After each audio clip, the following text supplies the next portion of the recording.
Masasabi niyo po ba ano, kasi kayo po ilang years na rin po diyan ano, na nasa Sri Lanka. Ano po yung masasabi po ninyo, medyo may mga marami po bang, pagkakaparehas or mas marami po yung parang pagkakaiba po ng, paggunita ng undas diyan sa Sri Lanka, kumpara po sa atin sa Pilipinas, ma'am? Marami pong pagkakaiba, Bongbong Marian, ano, Mm, especially dito sa bansang ito is Buddhist country, at dyan naman sa bansang Pilipinas ay mga Kristiyano. Ngunit ang pagkakaiba lang dito, Bongbong Marian, yung padating sa mga handaan kasi iba't ibang recipe rin dito, iba-iba yung traditional na food na talagang niluluto ng mga Kristiyano rito, especially itong pagkain na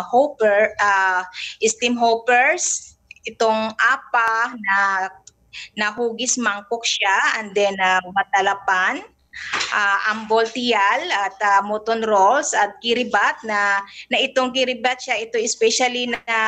na niluluto talaga pagdating sa mga handaan, at ito rin hindi ito siya nawawala kasi ito yung pinaka traditional na pagkain dito pagdating sa mga handaan, at hindi rin ito siya nawawala especially sa mga Christmas, New Year, sa lahat ng mga okasyon dito, lalo na ngayong November 1, hindi ito nawawala yung kiribat. okey po. So, ma'am, eto po babalikan lang natin ano, nung kayo po ay, first time, na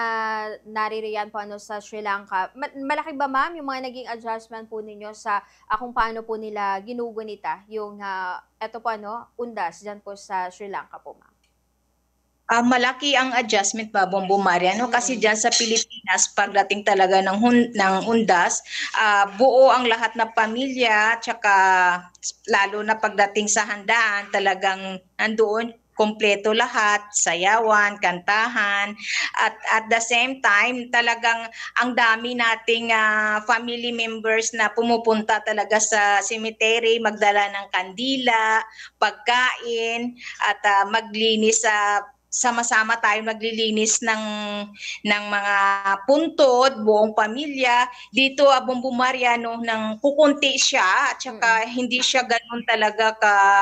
katulad dyan sa Pilipinas na talagang binibigyan talaga natin ng pugay yung mga yumao na mahal natin sa buhay.